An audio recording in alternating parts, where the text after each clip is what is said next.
I've brought myself back to where it happened, so I can relive the events that occurred 5 years ago. I will try and recall them as accurately as possible. I can feel the same summer breeze on my face, the shade from the trees hiding me from the near blinding sunlight. I sit down on the ground and lean myself against the tree on my left. The marks are still there. The tree has seemingly exaggerated them. I run my fingers over the marks. As I do, an all too familiar chill strokes my spine, making me shudder. The floor is brisk with brown dead leaves from the autumn just past. I pull out a box of cigarettes from my pocket, place one between my lips and spark it up. I stare at the little town of Ware buried in the valleys, just visible through the tree line. The memory of that night came back clearer than day. I stubbed my cigarette out on the root of the tree, careful as not to set any dry leaves alight. I stand up and walk through the overgrowth to the old camping spot. Nature has not been kind to the camping gear that was left behind. Only remnants of the tents were left. They were now merely scraps of fabric heaped on the floor. Smashed chairs spread across the camp. The police investigation barriers were still there, left to the forest. I'm facing some serious demons just being here. But let me provide some context with a little backstory. Back in early April, a few years ago, a group of friends and I decided to go camping. There was no particular reason. We figured it would be a good chance to get together and have a few drinks. Well, maybe more than a few. Maybe cook some cheap meat products and just hang out, as you do in your youth. The first time we did this, we had an absolute blast. I recall many badly played songs on my old Fender guitar, a ferocious flame for some delicious pork and leek sausages, and times not to be forgotten. After we woke up in very sweaty tents the next morning, we packed up our belongings and headed to our homes. On the walk back to our houses, we decided that we should make this a regular thing. Lo and behold, we found ourselves camping back in the woods the very next weekend.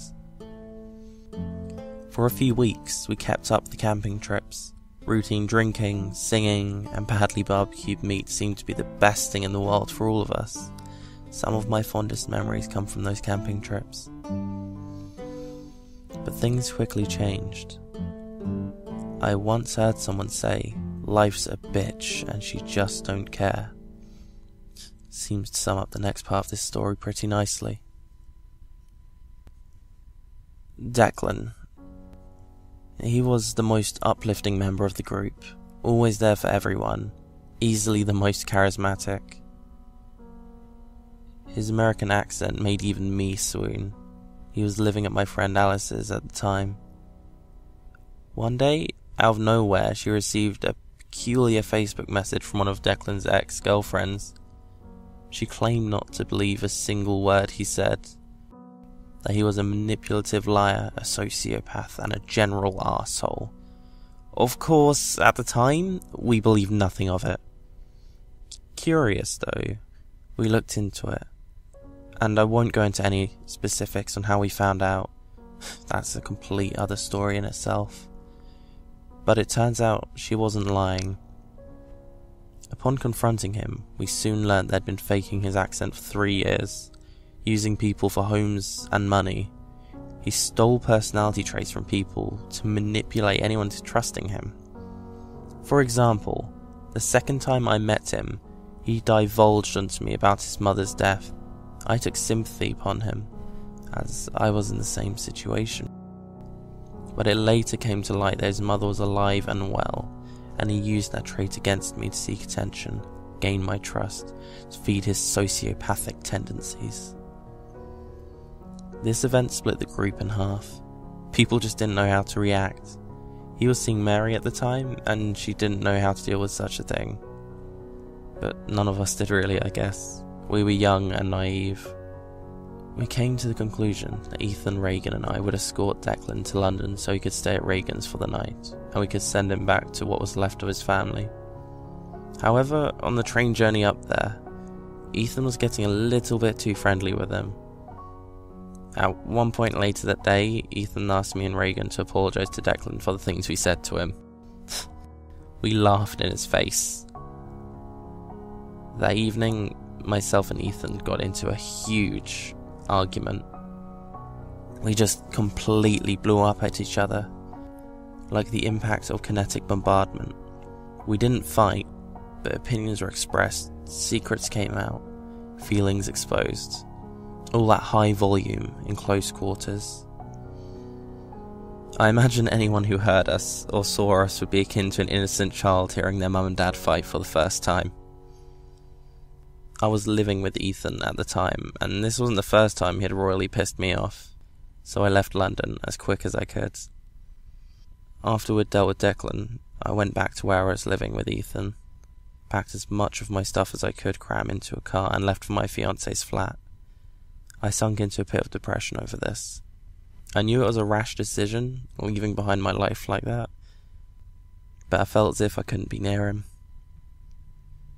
Luckily I didn't have a job at the time, so I just continued my hunt in Cambridge, where I now resided. As luck would have it, the first job agency I walked into offered me what seemed like my dream job. Turns out, it was. I was a photo editor. Only graduation and school photos. But hell, I was being paid a generous wage to listen to music and fine-tune photos. Nothing could be easier. I found a place to live, local to the job and quite cheap. Things were going fantastic for a change. Then came that fucking Friday. I left work on top of the world. I had made some great friends and drinking buddies through work. My boss was impressed I was hitting my quota. I had money to spare. I felt so good I went to get a haircut for the summer ball that was coming up. I left the hairdressers and headed home. As usual, my landlady didn't answer the buzzer, but the door was open, so I went upstairs, where I proceeded to spend the next hour and a half pounding at the door only to have my landlady's boyfriend open it. He was looking anxious and dripping with sweat. I asked him to speak to my landlady, and he just yelled at me. Suspicious of what was going on, I packed some clothes and planned to stay at my fiance's for the night. On my way out, I noticed that the bathroom door had been kicked, based on the damages I'd seen anyway, from its hinges. Jumping to the worst conclusion, as I always do, I panicked and called the police to report a domestic abuse. My allegations later did turn out to be correct. I later returned to the property and was hastily threatened by the boyfriend, who then in turn held me hostage and made me pack everything of value I owned to sell and pay him for the goods the police had apparently taken for evidence. Luckily, this guy was a fucking moron. He went into the front room and fell asleep. This gave me the opportunity to run, and I ran out of that building like it was falling down. I lost nearly everything I owned that day. My home, my job, a lot of money, and the majority of my possessions. I spent the next week wearing the same outfit due to my lack of clothing. I found myself back in the pit of depression, and this time it seemed there was no way out. I sat around watching and re-watching the small movie collection my fiancé had. That was until I received a phone call from my parents. They had turned up, seemingly out of the blue, with about 70% of my things. I didn't know how they managed to get into that flat and get my stuff back. Well, what wasn't missing, presumably sold off. And honestly, I'm not sure I want to know. Being the social recluse I currently was, I was happy to see my PC in the pile of things they'd secured. I went straight in with it and set it up. First thing I did was log on to Facebook. I had a fair few notifications, but mostly the usual so-and-so has liked your photo. Messages asking me where I'd gone, but there was something that actually caught and held my attention. My good friend Catherine had put up a Facebook event hosting another camping trip. I jumped at the opportunity to get away from everything.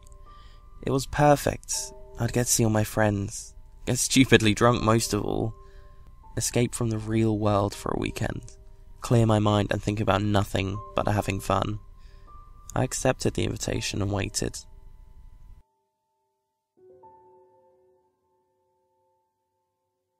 I arrived 2 days prior to the trip, so I had plenty of time to kill.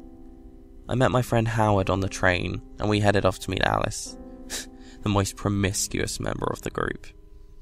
Jenna, our resident goth, who had recently dreadlocked her hair. Ben, the meth head. Boy, do I have some stories about this guy. Then there was Matt, the small and bubbly mouse-like one. This was just a small portion of the usual group, but most of them were busy. Britain was suffering from one of the worst heat waves I'd ever lived through, so the skate park was off limits, as was the park. Open, sunlit areas were far too much for us to handle. We eventually came up with the idea to go swimming. Since the local pool was closed and we had no costumes, we headed down to Angel Lake, the Anglers Club lake just on the outskirts of Ware. We took the long stroll down there and made no haste in stripping down to our underwear and diving straight in.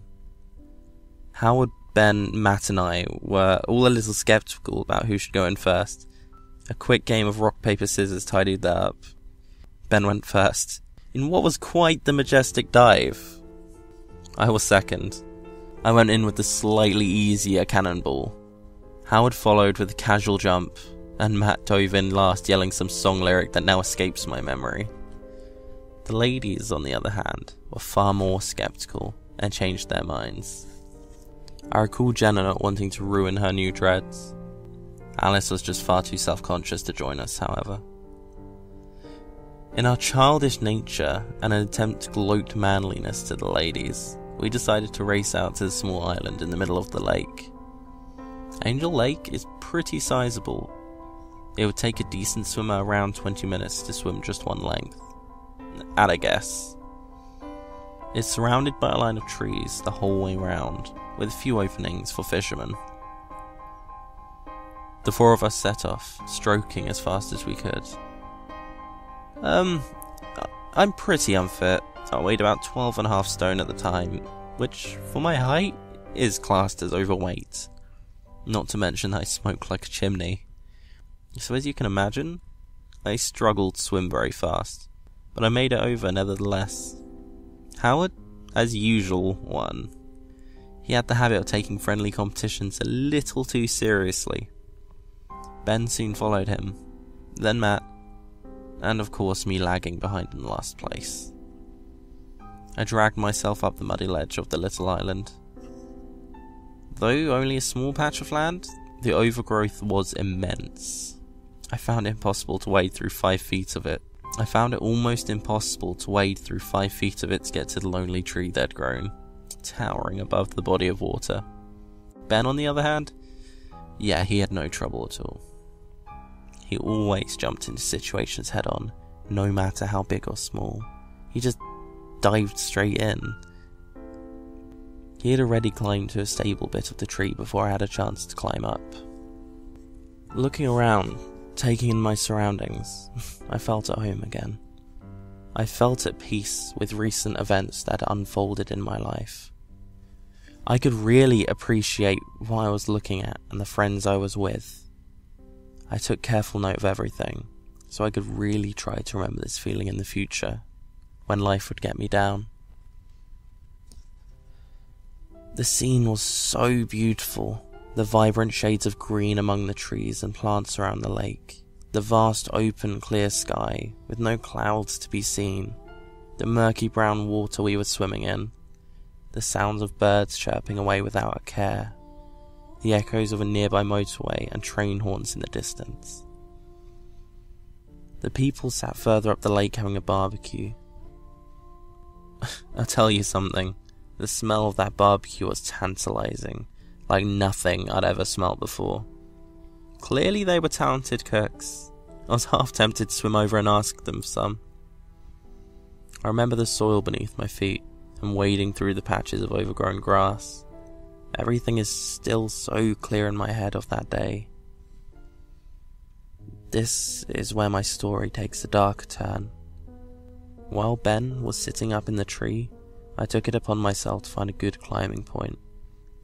As I said, I wasn't the athletic type, so climbing was pretty difficult. I walked around the tree inspecting the branches, judging how strong they'd be of my weight pulling on them. That's where I felt a soft patch of soil between my toes. It struck me as odd, due to the island's overgrowth of weeds, that there would be a soft patch of soil. Investigation was imminent. I bent down to feel the patch. Then I started pulling the soil apart, digging at it, to see if anything had been buried. Christ almighty fuck, I really wish I hadn't. I can't speak for anyone else in this world, but if you ever come across a skull with some rotting flesh still stuck to it and an eyeball just hanging there, you'll know what I'm on about when I say that you can't even react to such a sight. There's no such adjective that can quite describe it. I mean, you find a skull and you can assume it's from years ago, but finding something as fresh as that, skin still attached in places, a single eye dead but ever staring, it's not a feeling I can quite put into words. Not even the ecosystem had taken its course yet, as no maggots were tucking in like you'd expect. Wherever this came from, it was very, very recent. So many people go missing every day, and often they never turn back up. Most just don't want to be found. Some are taken, some find themselves in unfortunate accidents. The rest, however, are usually murdered, taken in cold blood. I had the unfortunate circumstances of stumbling across that of a murder victim. At least, I could only assume so. No accident would cause what I had found. I thought about digging deeper for only a brief moment, when my stomach had other ideas. Most people would undoubtedly scream at this point. It wouldn't be an unfair reaction in all honesty. But no, I just kind of stopped there for a minute. I turned white as a ghost apparently. At this point, Howard and Ben were shouting at me. I'd seemed to have tuned out reality when the guy saw why. There was this unspoken mutual understanding. Someone spoke up, eventually. I honestly don't remember who, and they just mumbled something about getting back over to shore and calling the authorities. We recomposed ourselves, took deep breaths, and swam back to the shore. We explained to the girls what we found, and they had their skepticisms. Can't blame them. Not the kind of thing you believe without seeing. They were soon in the mindset that we were dead serious when we phoned the police. About 20 minutes after I placed the phone call, they showed up. There were quite a few officers there. CSI-style coppers were there too, as to be expected. They had to wait for someone to bring out a boat for the police. I was the only person who stayed, though admittedly not through my own choice. Everyone else had to head home as it was getting late, and I told Howard that I'd catch up with him later. The CSI crew rowed over to the island. I just sat watching, anticipating the worst. An officer tried to comfort me, but I was zoned out focusing on watching the CSI people digging up that small island. From what I could make out, there was indeed an entire body buried there. Being quite far away, I couldn't tell if the body was in the same state as the skull, but I could only assume it was. The police took me back to the station as they wanted a statement from me. Due to the fact I had a witness and an alibi, there was no need to question me, so the process was relatively quick. Around 40 minutes. They offered to give me a ride home, but Howard only lived a short distance from the police station, so I declined and walked back. I needed the fresh air. I was still feeling so nauseous. I went over to Howard's and we both just kind of sat there in silence. Not the awkward silence like after an argument, more like the mutual understanding of what we had seen was really fucked up. We needed something to take our minds off of it, so I headed to the shop over the road and picked up a crate of cheap beer, and we just got absolutely drunk and watched Doctor Who. We both enjoyed the drinking and Doctor Who a lot, and in all fairness, it did help a lot. It was almost therapeutic. The next day kind of blurred past me. I don't recall much, just minor things. I woke up early the next morning, despite my hungover state. The memory of the day before came flooding back. I went over to my friend Alice's for a few rounds of Call of Duty. She brought up what had happened, just not really asking how I felt. I had trouble responding. I don't know how you're supposed to feel about something like that. I just felt null and void, unable to pull an emotion out of my head. That's the easiest way to explain it, even though it doesn't make much sense. We headed into town and met up with a few people. Not anyone I particularly cared about, just people who were sometimes there when I hung out with my social group. We just wasted the entire day away trying to avoid the heat. I was just waiting for the next day to come, where I could camp with everyone again, thinking that that would make me forget about all that happened.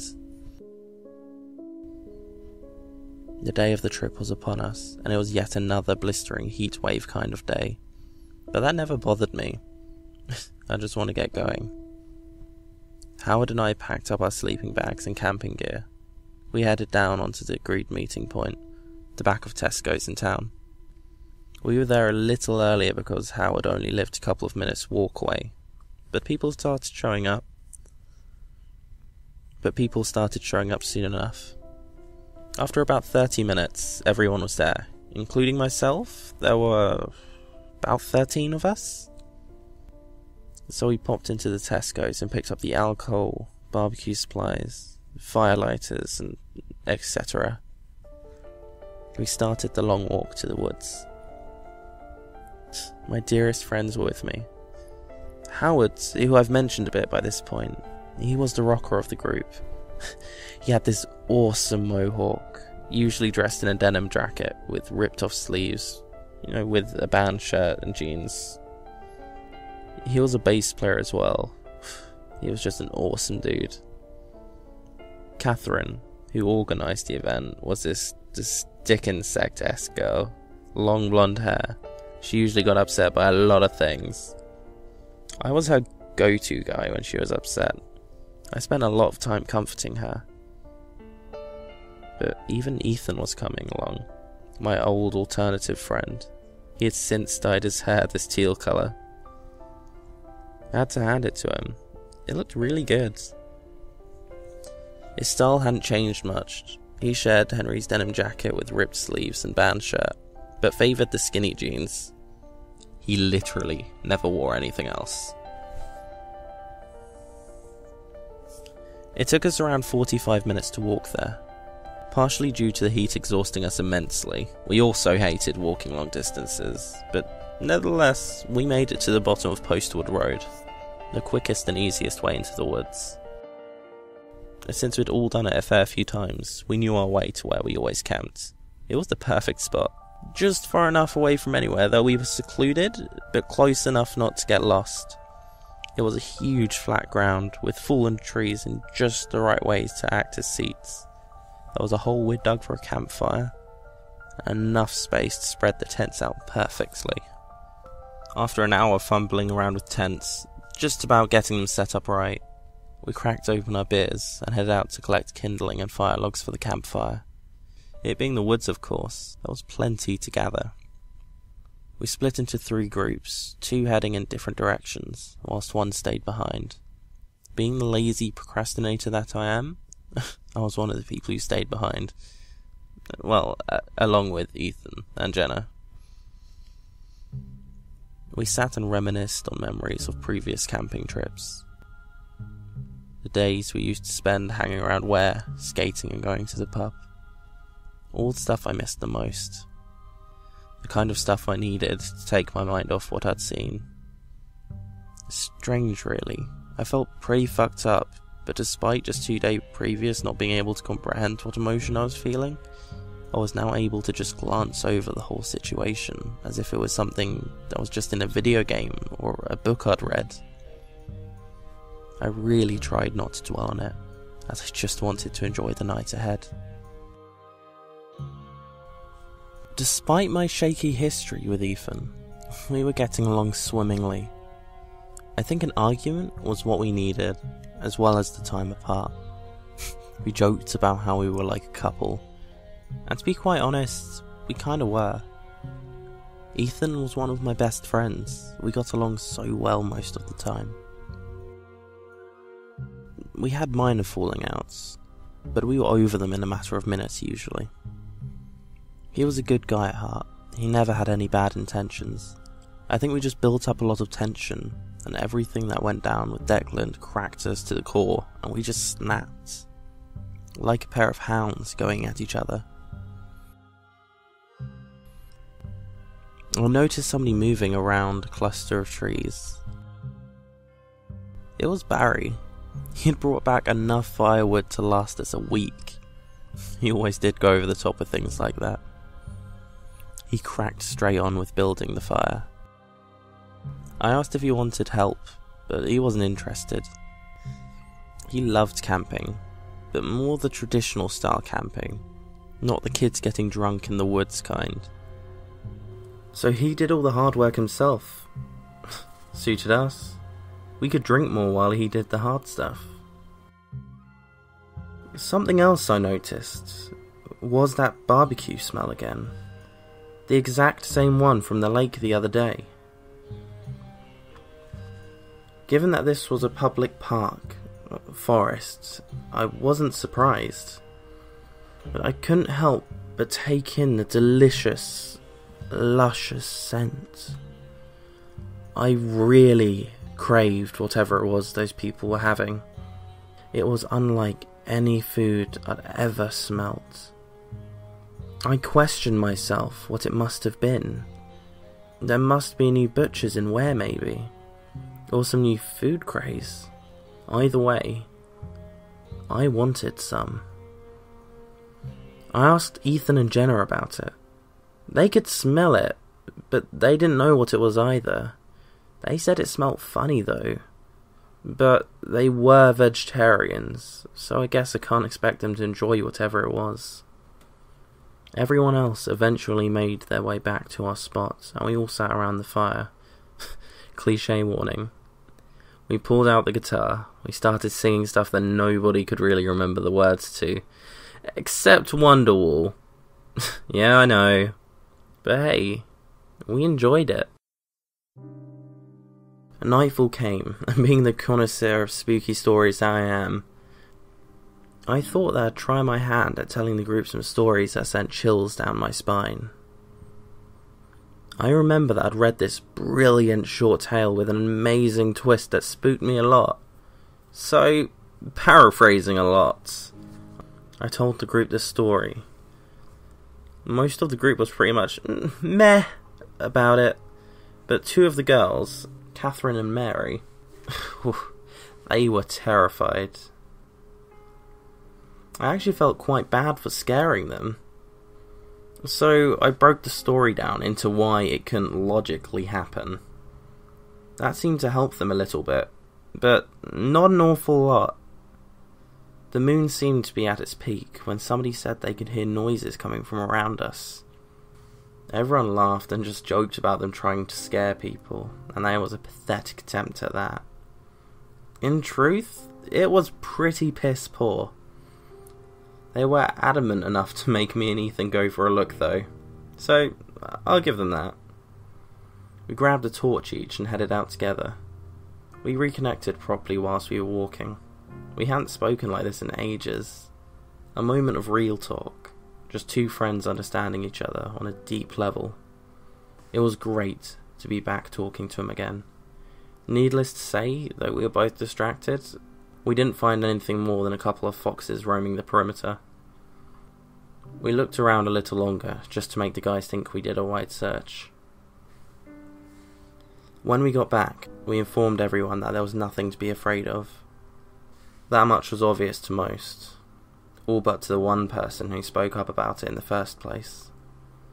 We sat down with everyone else, and I noticed that someone was missing. I asked everyone, and nobody had noticed that Mary was missing. We started to panic a little bit, worrying where she had got to, and wondering why no one had noticed she had left, until someone opened the tent and saw that she had passed out drunk in it. We all laughed about it. We started to get quite hungry though, so I whipped out a pack of sausages I brought along and grabbed some sticks to put sausages on, to cook them over the fire. A good old-fashioned flame-cooked sausage. Delicious. Though not as delicious as that meat I smelled earlier. My word, I was having some serious cravings for some of that. I asked the group about it, and they all thought it was a little strange me asking after an unknown smell. But to be honest, we were pretty drunk at this point, so we all shrugged it off. But I really did want some of that meat. As the night went on, we swapped some stories, drank some more, ate some more, and we all left to sleep one by one. It got to the point where it was just me and Ethan again. I was getting really tired, and the drunken state was wearing off. I could feel the headache coming. So I decided it was time for me to drop off. We both headed to our tents and said our goodnights. I climbed into my tent and cozied up under my duvet. I didn't bring a sleeping bag, because they never heat me up, unlike my amazing duvet. I let my mind wander, as most do as they drift off to the land of dreams. I could just about make out the morning sun coming up through my thin tent walls. I was having trouble drifting off. I can never sleep when I see daylight. As I was staring out at the ever so slowly light getting brighter, I could make out a silhouette. I followed its movements. It seemed to walk around the campsite. I figured it was Ethan looking for the toilet trench. I was getting drowsy, so I tried not to pay any more attention and get some sleep. Then I could hear murmurs, whispers in the wind. I was internally struggling with deciding to get up and help him find it, or stay in bed and try to sleep. When I saw another silhouette, I decided to go out and help him. To my surprise, it wasn't Ethan. It was a strangely dressed fellow. He had one of those see-through splatter suits, like the ones from American Psycho. Underneath, he was dressed in a red suit, white shirt and red tie combo. Fucking freaked me out. But I managed to hold my wits and asked him if I could help. He just smiled and pulled out a knife. Next thing I knew, I was on the floor, face pouring with blood and a horrid sting. And the realization that this freak of nature just slashed open my face. I yelled out for everyone, and they awoke startled. As everyone slowly climbed out of their tents, more of these people, all dressed the same way as the freak that slashed me, came running to where we were. They came from every direction, swiftly and silently. Nobody, including myself, knew how to react. We tried to fight them, but there were so many of them. They just seemed to bleed out of the woods, from behind the trees. They all had similar weapons, all knives of some variety. They were dragging us out of our tents and tying us to the trees. At this point I was certain that someone had brought drugs with them and spiked my drink, and I was on some really bad trip. Sadly though, that just wasn't the reality. The reality was, we were all being tied to trees, for fuck knows what. To be murdered, I assumed. This is where my life ends. I was sure of it. As I was being tied to a tree, opposite Nathan, I started crying, but not sobbing. The silent cry. Tears were rolling down my face, as I was just coming to terms with the situation. My friends and I were about to be murdered. The guy who slashed my face, the leader of the group, I assume, walked up to me. He didn't talk nor make a sound. None of the red-suited people did. He got right up in my face and inhaled, started sniffing my neck, my arms, most of my body parts. I screamed in his face, asking what the fuck he was doing. But his smile just grew, becoming more malicious. Everyone at this point was crying or screaming, but no one came. I knew it was early in the morning, but nobody came. Not an early morning dog walker, not even other campers. This part of my story is going to be the worst. I worked out pretty shortly after the freaks had finished sniffing everyone and took what looked like to be blood sample from all of us. The leader of whatever fucked up cult this was stood in the middle of everyone. Though still a little dazed from what was going on, I could hear clearly what he said. The words, though simple, sent a horrific shiver down my spine. Commence the harvest. The cult members walked off for a moment and came back with medical coolers. You know, the kind they have on accident scenes to save any working organs and keep them fresh. Now was the point where I started to freak out. By harvest, what he meant was tearing me and my friends to pieces for some kind of cannibalistic wet dream. I could do nothing but watch as Ethan, one of my best friends, was sliced up and tortured in front of me, as one of the cult filleted his skin and muscle, pulling out his organs one by one, just careful as not to damage anything upon removal. I watched the life leave his eyes as his screams were cut off abruptly. I could hear the others going through the same pain, a wild mesh of screams and seemingly endless torture. I had to close my eyes. My time was coming soon. I couldn't take the sights of blood and murder anymore. I just wanted to pass out. The process they went through was surprisingly quick. That's about the only eligible thing I could make. After brutally butchering 9 of us, they stopped, their suits covered in blood, almost as if they were dyed with it. Now that I think about it, I suppose that's why they wear red, to keep the blood hidden when performing this monstrous procedure. The members of this cult formed a circle, and the leader walked into the middle of the circle and he simply asked, "Have we collected enough?" They replied, "Yes," in perfect unison. 4 of us left alive. Barry begged them to kill him. I don't think he could live with what he just witnessed, and I can't blame him. They simply ignored him, and myself, and the other 2 they decided weren't fit for their harvest. I don't know to this day why I was released, nor why any of the 4 of us were freed. I literally cannot comprehend a logical analysis of what happened, or why. They injected us with some kind of sleeping drug, and then untied us. I collapsed to the ground as soon as I was untied. The last thing I remember seeing was Barry trying to chase after the people, but collapse in a similar manner to the rest of us. It was effortless. They had slaughtered a group of kids, and none of us older than 20. And all for what? A sick harvest of human meat.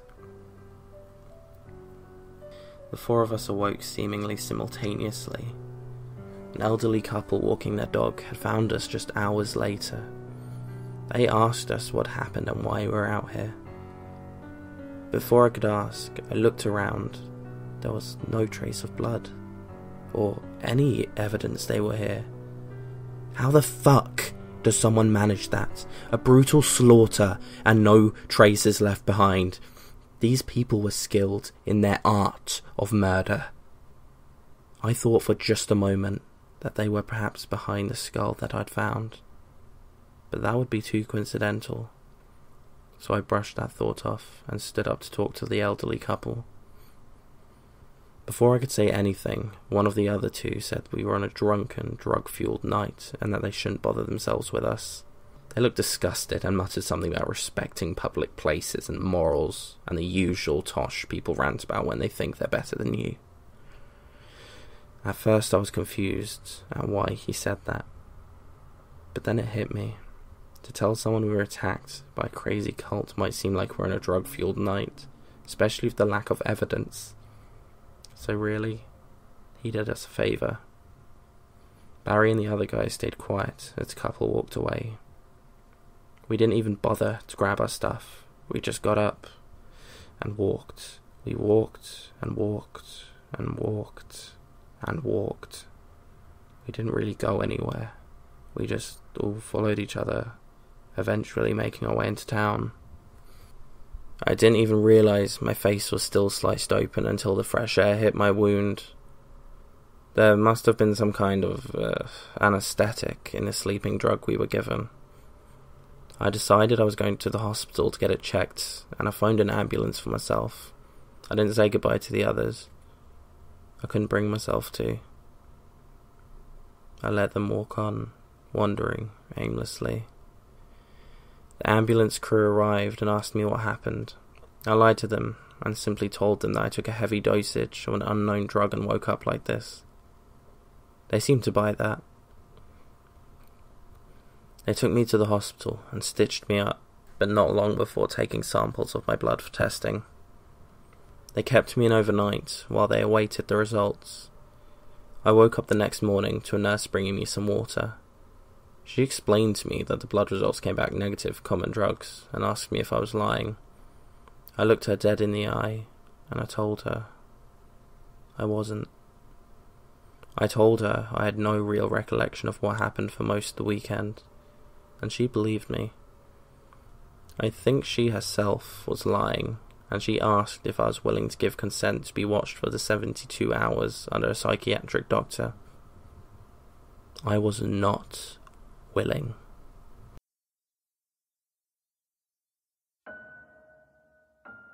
One year after the events of this story, I had receded into isolation. I got a job working as night staff in a supermarket. I left my fiancée, lost contact with all friends and family, moved into a single bedsit. I became that weird guy you see, you know the one who everyone laughs at for being a Larry loner. I understood though. I understand why people become like that, become an outcast. It was not a choice, not a personality trait. It helped though, disconnecting myself from reality, from people. I learned to stop caring. Caring hurt too much. No one ever found out what had happened, not the truth, at least. The police instigated an investigation into the disappearance of 9 teens in one night, but I was never approached by them. I wasn't in hiding or anything. They just never contacted me. After 2 years, the investigation was shut down. I followed the case closely. You might be wondering why I didn't step forward, and the simple, selfish answer is that I just didn't want to. I was better off left in my pit. Besides, I'd become the key suspect and get thrown in jail.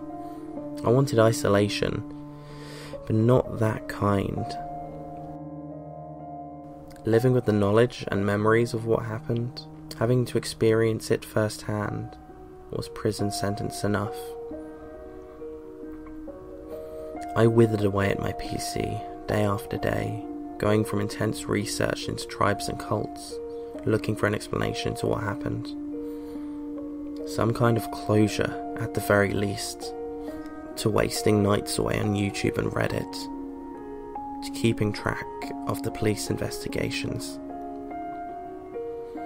I'd look at every article I could find, pick up any paper that made minute references to it. That was until today. As I said, I followed that case closely, but my efforts were in vain, as 3.5 years of constant research produced little to no results. Whoever these people were, they kept themselves hidden on a military level. I was ready to finally give up and let go, until I got an email. Harvest.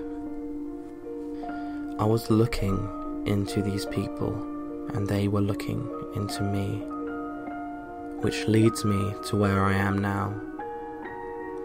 I was not entirely truthful when I said I was here to recollect. That was merely to catch your attention. I apologize for bringing you this far under false pretenses. I am here to investigate whoever sent that email. Cryptic though it may be, it's fairly simple to work out they want to meet me here. It couldn't mean anything else. My initial thought is that it was one of the other two that went off the radar.